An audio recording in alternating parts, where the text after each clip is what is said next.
Hello everybody. So there's a case going on, Justice Verma case. इनके against corruption के charges हैं और इसी रिगार्डिंग इनके इम्पीचमेंट का जो है प्रोसेस और इम्पीचमेंट होने की बातें चल रही हैं. That is how to the report is the news is that government to fast track bid to impeach. तो गवर्नमेंट कोशिश कर रही है कि जल्दी से जल्दी इनका इम्पीचमेंट किया जाए because there are corruption charges against. Okay, तो हमें जो इसमें जानने की ज़रूरत है, ज़्यादा कुछ जानने की ज़रूरत नहीं है. We just need to know the process of removal of supreme court जज. कैसे रिमूवल प्रोसेस होता है ये लक्ष्मीकांत में भी मेंशन्ड है, बट अभी मैं आपको यहाँ से रिवाइज़ करा देती हूँ. उसके बाद जब भी आप रिवाइज़ करोगे तो आपको याद होना चाहिए कि ये न्यूज़ में था and hence you need to even focus on it. थोड़ा सा ज़्यादा फोकस करके आपको पढ़ना है, ठीक है, because there are chances of us getting it asked in the examination. So ठीक है, तो ये जो इम्पीचमेंट होता है ये आपका जजेस इंक्वायरी एक्ट के अंदर इसका पूरा प्रोसीजर मेंशन्ड है,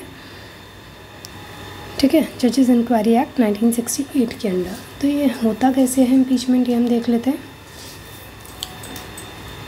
ओके, तो इसमें फर्स्ट स्टेप होता है एज पर जजेस inquiry act, complaint against a judge requires a first step, a resolution signed by 100 members. अगर लोकसभा में ये इनिशिएट किया गया है तो 100 मेंबर्स उसको साइन करेंगे रिजोल्यूशन को, और राज्यसभा में इनिशिएट किया है तो 50 मेंबर्स साइन करेंगे. Second step is presiding officer of the house उसे एक्सेप्ट या रिजेक्ट करेगा. एक बार वो साइन हो गया जो भी रिक्वायर्ड मेंबर है उससे, उसके बाद प्रिसाइडिंग ऑफिसर जो है हाउस के वो क्या करेंगे, वो उसे एक्सेप्ट या रिजेक्ट कर सकते हैं, उनका जो भी डिसीजन होगा. अब अगर रिजेक्ट करते हैं तो वो वहीं पे ख़त्म हो जाता है, ठीक है, बट अगर एक्सेप्ट कर लिया तो थर्ड स्टेप आता है, वो 3 मेंबर कमेटी कॉन्स्टिट्यूट करेंगे जिसमें कौन कौन होगा. 3 मेंबर कमेटी में होंगे first chief justice of India या फिर सुप्रीम कोर्ट जज अगर चीफ जस्टिस नहीं है, दूसरा चीफ जस्टिस ऑफ किसी भी हाई कोर्ट के, एंड थर्ड डिस्टिंग्विश्ड जूरिस्ट होंगे. ये 3 मेंबर कमेटी में होंगे.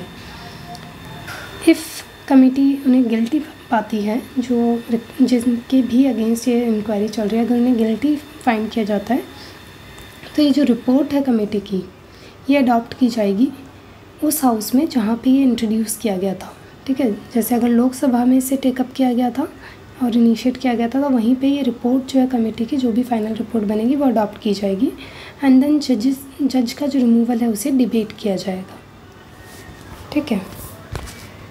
अब रिमूवल मोशन के लिए क्या एक और जो रिक्वायर्ड कंडीशन है वो क्या है, at least 2/3 of those present and voting जो है वो वोट करें इन बोथ लोकसभा और राज्यसभा में. तो मतलब ये कंडीशन है दैट जो भी प्रेजेंट एंड वोटिंग है उसके 2/3 मेंबर्स कम से कम उसके फेवर में वोट करें. दूसरी condition which is also part of voting is कि जो भी टोटल मेंबरशिप है हर एक हाउस का ईच, मतलब सेपरेटली हम देखें तो उनकी जो भी टोटल मेंबरशिप है उसका 50% कम से कम उसके फेवर में वोट कर रहे हों. टोटल मेंबरशिप का 50%. और ये जो पूरा क्राइटेरिया है दोनों को अगर हम मिला दें तो इसको हम क्या कहते हैं, इसे हम कहते हैं स्पेशल मेजॉरिटी. तो मतलब स्पेशल मेजॉरिटी से आपका जजेस का रिमूवल किया जाता है, आपको पता होना चाहिए. एंड वंस ये मान लो ये भी मतलब यहाँ पे भी फुलफिलमेंट हो जाता है, अगर ये कंडीशन भी फुलफ़िल हो जाती है, स्पेशल मेजॉरिटी से वो पास कर दिया जाता है, तो प्रेसिडेंट इवेंचुअली उसे साइन करेंगे एंड जज विल बी रिमूव्ड, ठीक है. तो ये आपका प्रोसीजर है रिमूवल ऑफ सुप्रीम कोर्ट जज. सिमिलर मैनर में हाई कोर्ट जज का रिमूवल होता है, बस उसमें थोड़ा सा जो 3 मेंबर कमेटी है उसका थोड़ा सा वो चेंज हो जाएगा. वो आपको देख के बताना है कि वहाँ क्या थोड़े बहुत चेंजेस आते हैं, बहुत थोड़े से ही चेंजेस होते हैं, ज़्यादा नहीं होते, तो आपको वो चेक करके बताना है, ठीक है. Rest that is it I think that. So just revise your static portion again. मैंने वैसे बता ही दिया है बट स्टिल जो स्टेट वाला पोर्शन है दैट इज़ हाई कोर्ट वाला पोर्शन है उसको आप रिवाइज़ कर लो, ठीक है. Thank you so much, and to stay connected with the current affairs, join my channel.